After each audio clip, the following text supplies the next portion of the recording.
Merci, mon cher président.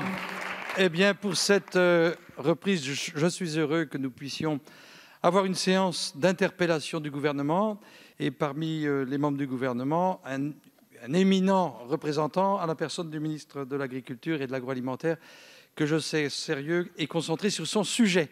Et donc, je suis honoré, monsieur le ministre, de vous interroger sur un sujet, en effet, des relations commerciales. Vous vous souvenez qu'au mois de mars, j'avais rendu les conclusions d'un rapport, puisque j'avais été chargé par la Commission des affaires économiques d'une mission de suivi des conclusions de la commission d'enquête dont les conclusions avaient été proposées par le député Grégory Besson-Moreau, député de l'Aube. Et parmi les sujets que nous avions identifiés, il y a les mesures que nous avions prises dans la loi Egalim, notamment le relèvement du seuil de revente à perte et l'encadrement des promotions. Ceci avait généré, bon an, mal an, environ 600 millions d'euros. On parle de 600 millions d'euros qui auraient pu remonter à l'amont de la filière, c'est-à-dire aux agriculteurs. Et lorsque j'ai procédé à ma mission de suivi, j'ai observé que ni les agriculteurs, ni les industriels d'ailleurs, ne sont capables de nous dire où sont passés les 600 millions. Et la question que je vous pose, monsieur le ministre, et que je me pose, elle est la suivante. Est-ce qu'on n'aurait pas intérêt à imaginer un outil, un dispositif, un outil de transparence de la formation des marges, afin de s'assurer que les mesures que nous prenons, notamment concernant le seuil de revente à perte et l'encadrement des promotions, portent bien leurs fruits avec une remontée de la valeur vers l'amont et notamment vers les agriculteurs. Merci beaucoup, Monsieur le Président. Mesdames et Messieurs les députés, Monsieur le député Thierry Benoît, d'abord, je voudrais vous remercier d'avoir inscrit, vous et votre groupe, ce sujet du suivi de la loi Egalim à l'ordre du jour de cette Assemblée. Vous remercier également pour tout le travail, et on a eu l'occasion d'en discuter à plusieurs reprises, que vous avez pu mener dans le cadre de la mission d'information, vous, vos collègues, et notamment Grégory Besson-Moreau.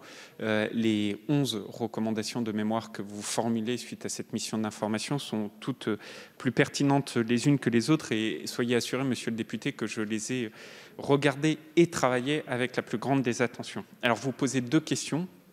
D'abord, la question de ce fameux seuil de revente à perte et deuxièmement, la question de la transparence.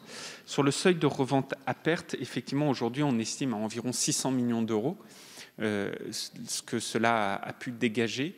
On a fait une première étude qui vise à montrer que l'année dernière, ce seuil de revente à perte a plutôt été réorienté ensuite vers des opérations type carte de fidélité, et 2, sur le déploiement des marques de distribution, les fameuses MDD.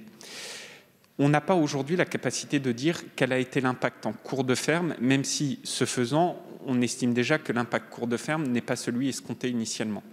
On a lancé une deuxième étude qui nous permettra d'avoir ces résultats impact cours de ferme d'ici l'automne. Ça renvoie à un deuxième sujet qui est la question de la transparence. Parce que fondamentalement, on doit faire ces travaux, et vous l'avez très bien explicité, parce qu'aujourd'hui, il n'y a pas suffisamment de transparence des marges. Et pour moi, le credo, il est assez simple. Il nous faut passer de la guerre des prix à la transparence des marges. Et je crois que ça va vraiment dans le sens des recommandations et des conclusions de votre mission d'information, que c'est cette transparence des marges qui doit nous permettre d'avoir une véritable diffusion de la création de valeur tout au long de la chaîne agroalimentaire, et que nous devons renforcer et construire et aller plus de l'avant dans le cadre notamment de la PPL déposée par votre collègue Grégory Besson-Moreau. Merci.